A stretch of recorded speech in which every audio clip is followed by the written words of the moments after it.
السلام عليكم مشاهدين، كي درتو؟ لاباس عليكم؟ صحيحه لاباس. هاد النهار غنشارك معكم الكرموس الشريحه مع الثومه. هنا واحد نص كيلو ديال الشريحه، وهنا واحد الربعه ديال الثومه كما تشوفوا نقيناها. وهاد الكرموس تنحيدوا له هاد الطريبيش ديالو، غادي نقيوه ان شاء الله. وهاد الوصفه هادي مزيان لصحاب الضيقه ومزيانه للحساسيه الوليدات والكحه الزعله في هذا البرد. وجربوها المشاهدين، راها زوين هاد الوصفه وصحيه للوليدات والكبار، حتى صحاب الضيقه مزيانه لهم. ديروا لهم هاد الوصفه. واللي فيه الحساسيه ديال الصدر مع زويته بلديه غنفوروها ان شاء الله ونرجعوا معكم. هانتوما المشاهدين، بعد ما غسلناها مزيان ديك الغبره اللي تتكون فيها مع التويمه كيف ما تلاحظوا، دابا غادي نديروها تفور ان شاء الله ونرجعوا معكم نشوفوا كيفاش الطريقه تنديروا لها.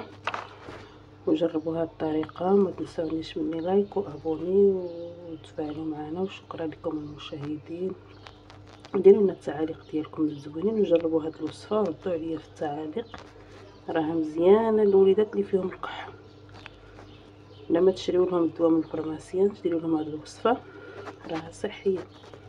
مشاهدين دابا غادي نديروها في الكوكوط تفور. هاد الطريقه دغيا تتفور، ما تشدناش الوقت بزاف وتيطيب زبده الكرموس ديالنا. ان شاء الله نرجعوا معكم بعد ما يطيب لنا. هانتوما المشاهدين، احنا رديناها الطيب، وبعد ما طيب ان شاء الله نرجعوا معكم. المشاهدين بعد ما طابت الكرموس ديالنا الشريحه تيجي طايب زبده على هذا الشكل هكا مع التويمه. وعندنا هنايا واحد نص كاس ديال زيت بلديه، ان شاء الله غادي نرفسوها ونديروها في قريعه ونرجعوا معكم ان شاء الله. عندنا هنا الزويته، غنديرو هنايا نص كاس تاع الزيت بلديه.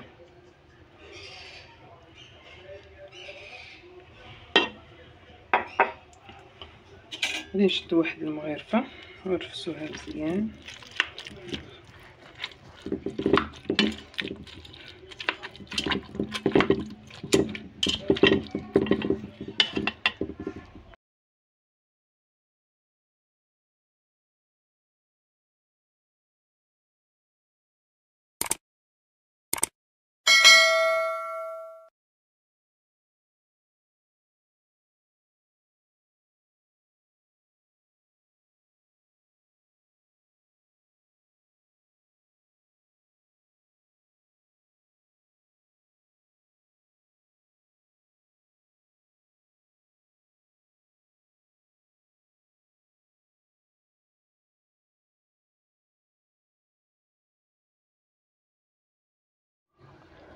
بعد ما معكناها مزيان مع التويمه ديالنا تتولي على هذا الشكل هكا. تنديروها في قريعه، نبقاو نتناولوها في الصباح بكري ومنين نبغيو نعسو معلقه وناشفه مزيان.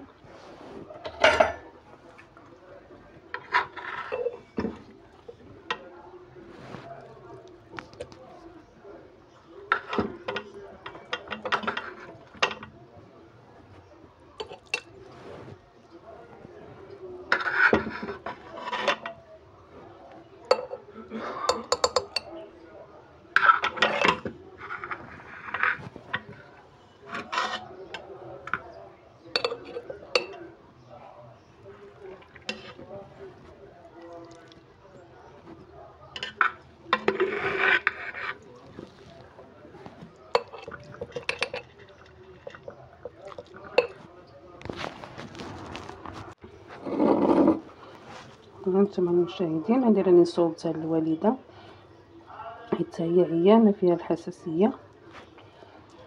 ايوا وتاكل ديك المعلقه تطلق عليها الراح. كتبوا لنا التعاليق ديالكم، جربوها كتبوا لنا التعاليق ديالكم المشاهدين. شكرا لكم.